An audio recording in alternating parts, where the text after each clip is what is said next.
Hello বন্ধুরা, welcome to another brand new video. তো আমি এখন কথা বলবো শাকিব খানের বরবাদ সিনেমা নিয়ে। তো তোমরা জানো এই বরবাদ সিনেমা কিন্তু বাংলা ইন্ডাস্ট্রির যত ইতিহাস আছে সব কিন্তু প্রায় শেষ করে দিয়েছে।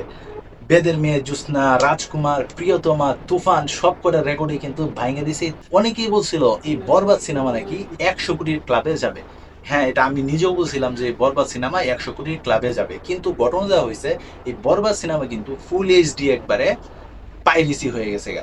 তো এটার পিছনে কে বা কারা জড়িত আছে তাদেরকে কিন্তু আইনের আওতায় আনার জন্য সবাই বলছিল, এমনকি সাধারণ দর্শক যারা ছিল সবাই কিন্তু বলছিল যে এই ধরনের একটা সিনেমা একবারে ফুল এইচডি কিভাবে সামনে আসে।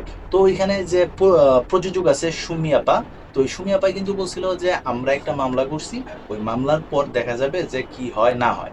তো অলরেডি কিন্তু যারা পাইরেসি করছিল তাদের বিরুদ্ধে গিয়ে কিন্তু বরবাদ সিনেমার টিম একটা মামলা দায়ের করছে গুলশান থানাতে, যারা আমি এখন পর্যন্ত নিউজ পাইছি।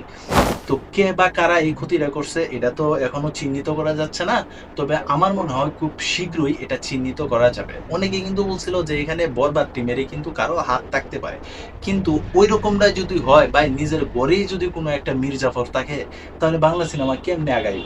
এই বরবাদ সিনেমা কিন্তু পুরা বিশ্বে কিন্তু একটা আলোড়ন সৃষ্টি করছিল যে বাংলাদেশি একটা সিনেমা এই ধরনের সাফল্য বয়ে আনতে পারে।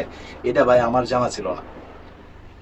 যারা যারা এখন পর্যন্ত এই পাইরেসির মাধ্যমেও যারা ইএসডি কোয়ালিটিটা দেখছে, ওটা কিন্তু যারা সিনেমা হলে দেখছে তাদের সাথে কিন্তু মিলানো যাবে না। ওইগুলা সিনেমা কিন্তু ছোট ছোট মোবাইলে দেখে কিন্তু মজা লাগে না।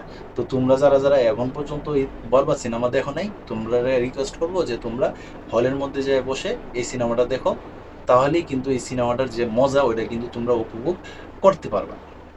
তো এই নিউজটা শোনার পরে তোমরা যারা সাকিব আছো তোমাদের কাছে কেমন লাগলো অবশ্যই কিন্তু তোমরা কমেন্ট বক্সে জানাতে পারো। তো এই ছিল এখনকার মতো ভিডিও। তো সবাই ভালো থাকবা, সুস্থ থাকবা, কাছের মানুষটা ভালো রাখবা। ধন্যবাদ সবাইকে। আল্লাহ হাফিজ।